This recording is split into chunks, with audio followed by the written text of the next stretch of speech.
For this project, I started with a 16 by 12.5 inch frame that I picked up from a garage sale. I removed all the clips on the back, took the backing off, took the glass out, cleaned up the glass, replaced the glass, and then used silicone caulking to put around the perimeter of the back of the frame to hold the glass in. Well, it serves two purposes. It holds the glass in, plus it helps to prevent resin leaks when you put resin on the front of it. After the caulk had dried for 24 hours, I printed a heart shape off of the internet and taped that to the back of the glass. Then I took painter's tape and put that around the perimeter of the back of the frame just as an extra precaution against resin leaks. Then I took a piece of a necklace and I ran that around the perimeter of the heart shape that I had put on there to kind of outline the heart. I collect different pieces of jewelry from garage sales and thrift stores when I find a good deal, and I use it in a lot of my glass art. So to hold this in place, I use something called liquid nails and just put that around in different spots to hold that necklace in place because I was afraid it was going to shift out of place. And then after I was done with that, I took this glass that I had prepared myself. This is glass that I found at thrift stores and garage sales, and I break it up. It's plates, cups, dishes, all sorts of things, and I tumble it in my tumbler for usually up to a week. When I break up glass, it breaks up into all different shapes and sizes. And after I tumble it, I separate it into large and small. And the small pieces I call my glass crumbs, and that's what this red glass is here, the crumbs. I'm fortunate enough to live in Florida, and I tell you, every Saturday, actually every Friday and Saturday, there are garage sales all over the place. And not only do we have garage sales, but we have a ton of Goodwills. They are all over the place also. And right in this area, Bradenton, Sarasota area, they are huge Goodwills. But I can tell you that the best place to find things like jewelry and glass is honestly at garage sales. Because, and especially if you go to the garage sales at the very end of the day, because people just want to get rid of their stuff. After I added the glass, I started adding some more pieces from the necklace, the same necklace that I used to put around the perimeter. I also added some pearls, and I decided I didn't have enough of the red glass, so here I am with the, what I call the glass crumbs, going through it, trying to find more pieces of red glass to add to it. Then I continued to add some more beads from the necklace around the perimeter and also some more pearls. And then I found this beautiful iridescent crystal-like necklace that I had picked up. I don't know where I got it, a garage sale or a thrift store. And I thought that was just what I needed. So I pulled that apart and put all the little sparkly beads from that on there. And then I was done and I was ready for the resin. The resin I'm using for this project is called art resin. When I work with resin, I wear gloves, I use a respirator, I open the window in the room. If you can do it outside, it would be in your best interest. You know, it's in your best interest to do it in a well-ventilated area.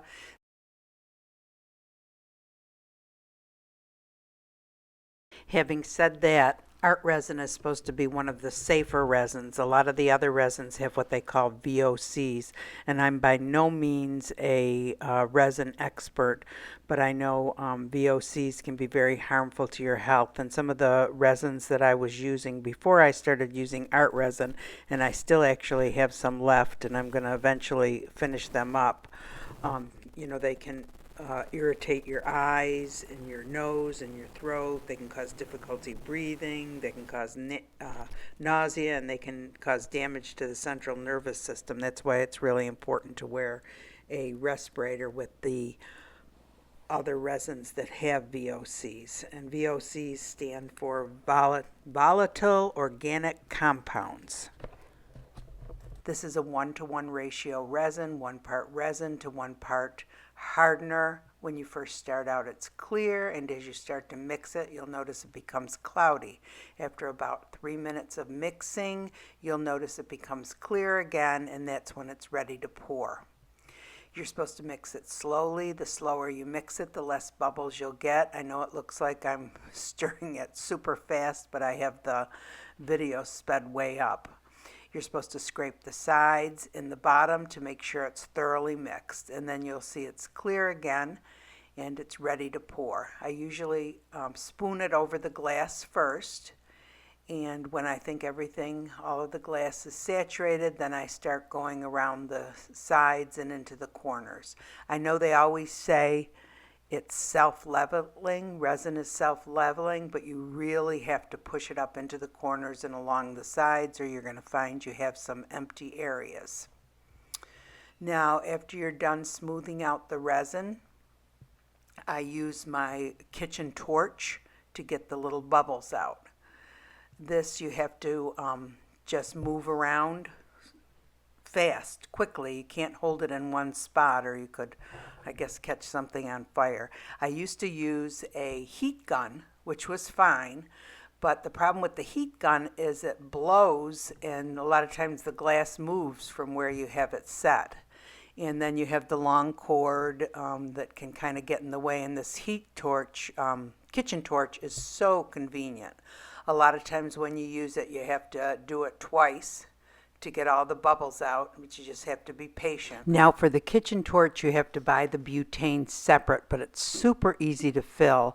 And honestly, I was kind of nervous to use it at first, but it is so simple. I don't know why I didn't use it right from the beginning. When you're done with your project, you have to set it on a flat, level surface overnight at temperatures between 70 and 80 degrees Fahrenheit. So I thought it was finished. Look what happens next.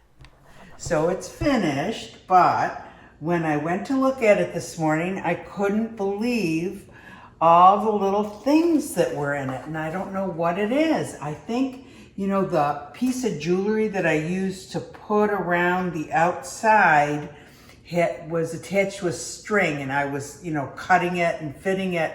So I don't know if they're like little pieces of, I have no idea what it is. Or if they were bubbles that I didn't get, but I'm gonna see if you guys can see. It's just all over the resin, all little areas where there's I can't even tell what it is.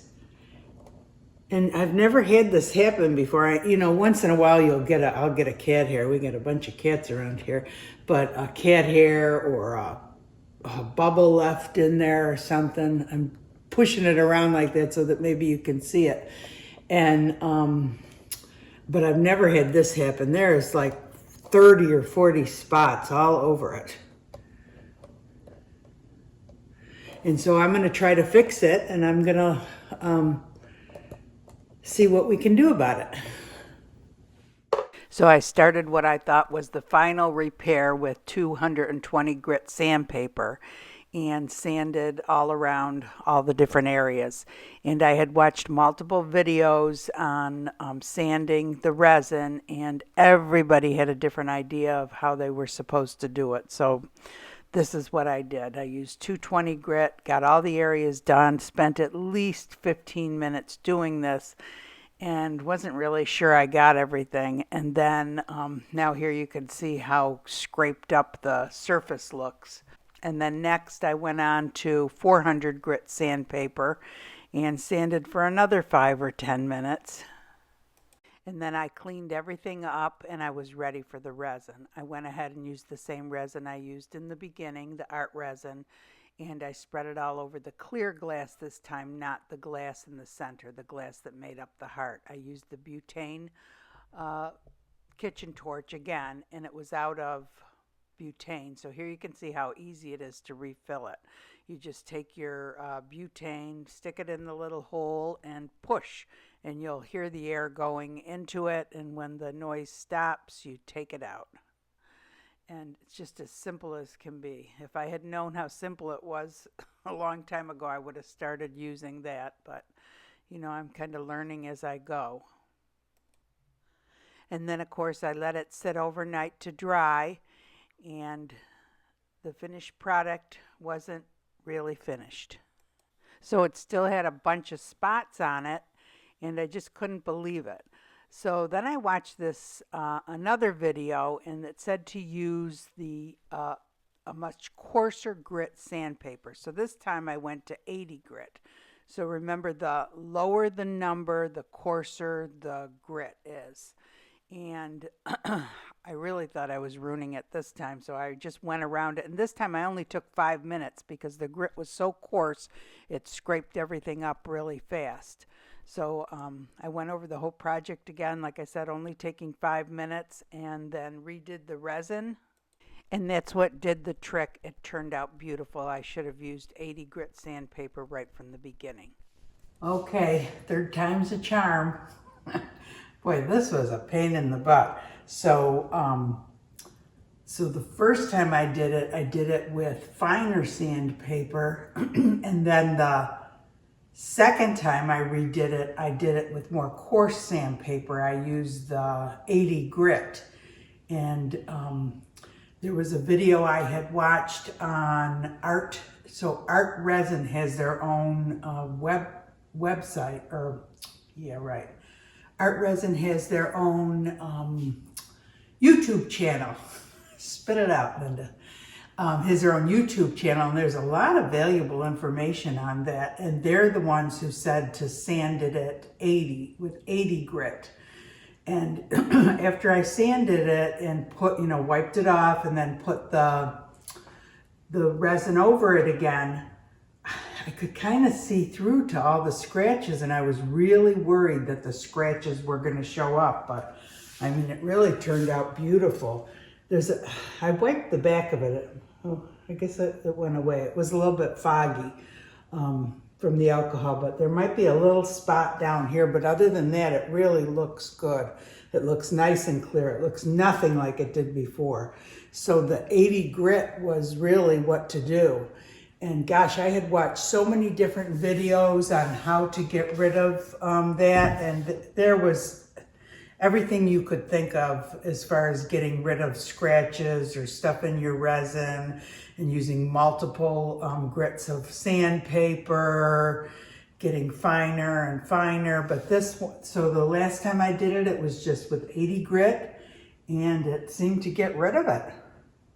So I guess that's the answer. So now I know why a lot of people they'll put like little pieces of glass around like this, clear glass. It probably hides all the imperfections in it.